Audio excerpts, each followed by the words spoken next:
തെലങ്കാനയിൽ സർക്കാർ ഭവന പദ്ധതിയുടെ പരിശോധനയ്ക്കിടെ കെട്ടിടം തകർന്നു വീണു. MLA അടക്കം രക്ഷപ്പെട്ടത് തലനാരിടയ്ക്ക്. കേരളത്തിന്റെ ഭവന പദ്ധതികളെ ഇകഴ്ത്തിക്കാണിക്കാനാണ് പ്രതിപക്ഷം നിലവിട്ട് പെരുമാറുമ്പോഴാണ് കോൺഗ്രസ് ഭരിക്കുന്ന തെലങ്കാനയിലെ ഗുരുതര വീഴ്ച ചർച്ചയാകുന്നത്.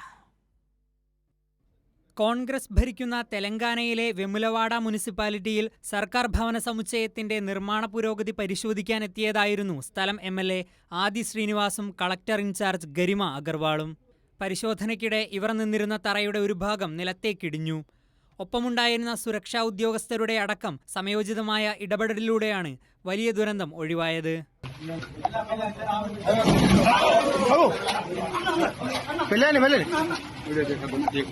സംഭവത്തിന്റെ വീഡിയോ പ്രചരിച്ചതോടെ തെലങ്കാനയിലെ കോൺഗ്രസ് സർക്കാരിനെതിരെ രൂക്ഷ വിമർശനമാണ് ഉയരുന്നത്.